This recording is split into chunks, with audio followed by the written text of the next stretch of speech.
que é um assunto bem delicado, bem tenso da gente tratar, mas eu quero, embora o tempo curto, breve, trazer algum conhecimento e alguma informação para que a gente saiba lidar com esses momentos que a gente sabe que na pandemia agravou-se imensamente.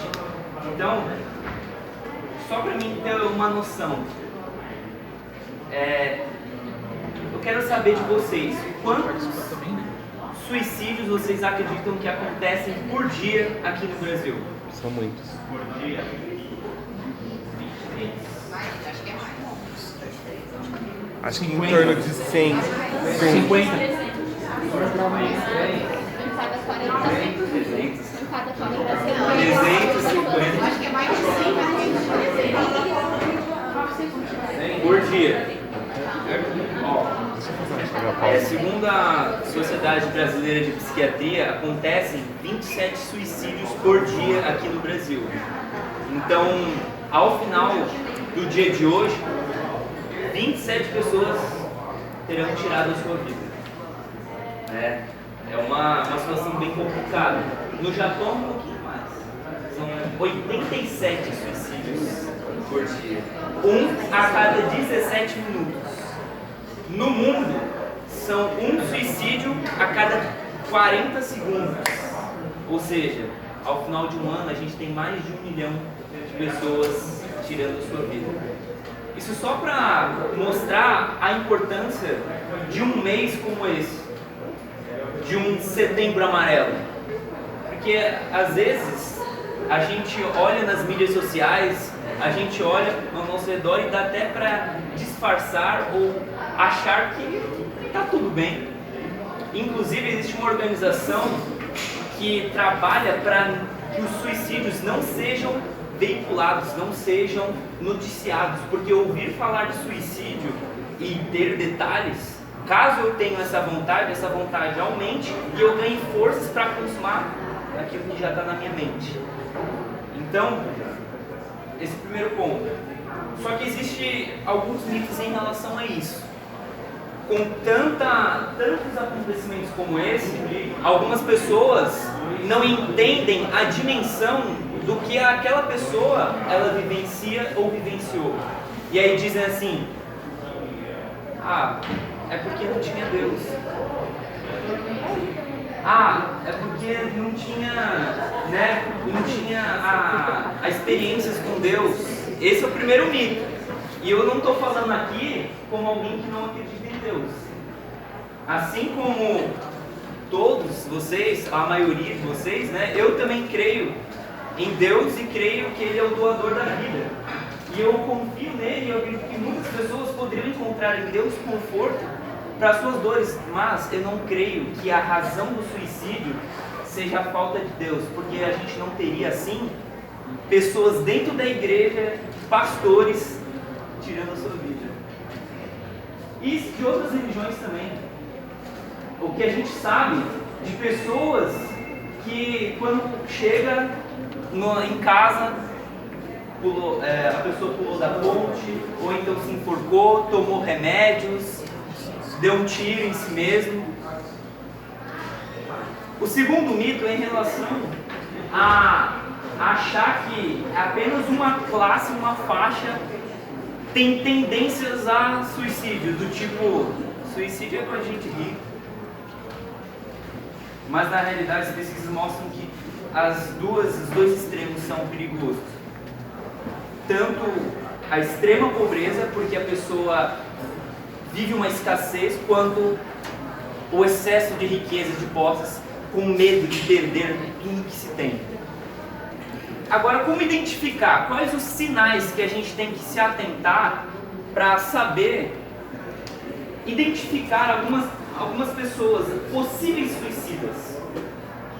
O primeiro é abuso de más substâncias, do tipo cigarro, álcool, drogas, medicação. Lembrando que eu estou falando aqui do excesso, do abuso. Porque o abuso mostra a válvula de escape que a pessoa está tentando utilizar para sair da sua realidade.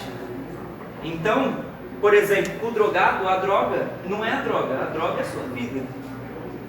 Então, para que ele saia da sua droga de vida, ele usa a droga crack, cocaína, para sair dessa dimensão que para ele é tão difícil muitas das vezes.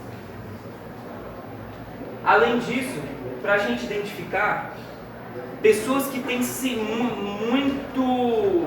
uma sensação de angústia e tristeza, como se a vida não tivesse sentido. Não é que só aquela pessoa sofre, mas parece que o viver dela é cheio de drama, lástima e pesar. Parece que o humor dela está praticamente sempre triste. Terceira coisa, perda de interesse. Sabe quando ocorre aquelas mudanças abruptas, aquelas mudanças radicais? A pessoa para de ir no futebol, para de participar das interações, a pessoa começa a se fechar, a se confinar no mundo dela. Ela começa a cortar vínculos. Ela não tem mais os hobbies, não tem mais entretenimento. Então a pessoa se fecha. Isso aí é um dos sinais. Tem o suicídio impulsivo, que provavelmente aconteceu muito nessa pandemia. O que é o suicídio impulsivo?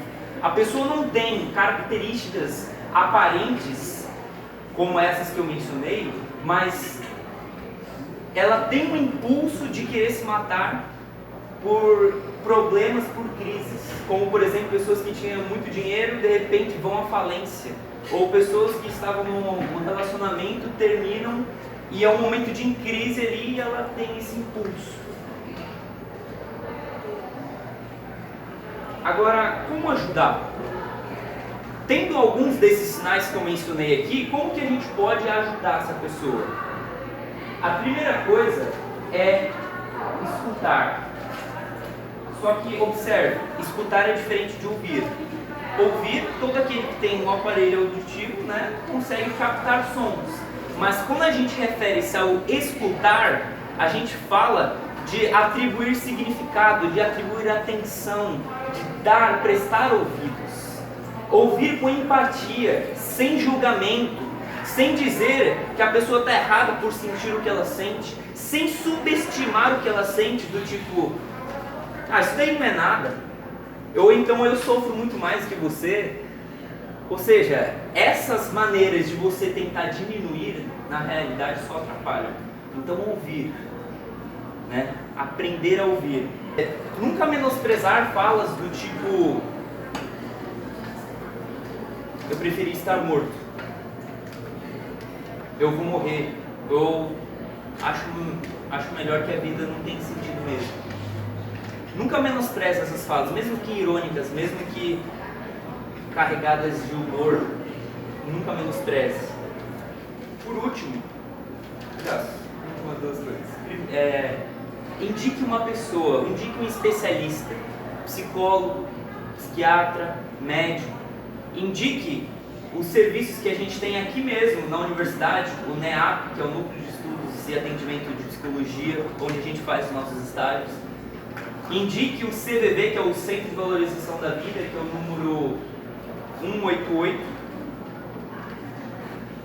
E mostre a essa pessoa o valor dela.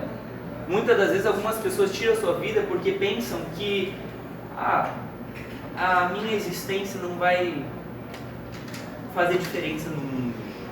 Ou então eu vou embora e não vai acontecer nada, as pessoas vão se sentir até melhor sem a minha vida aqui. Mostre ela a importância, o valor dela e traga as qualidades, as virtudes dessa pessoa. E para terminar, eu queria dizer para todos, né? Para a gente nunca esquecer que vocês venham compartilhar isso com essas pessoas e ao mesmo tempo tenha sempre em mente que toda dor é por enquanto. Toda dor, ela tem um prazo de validade.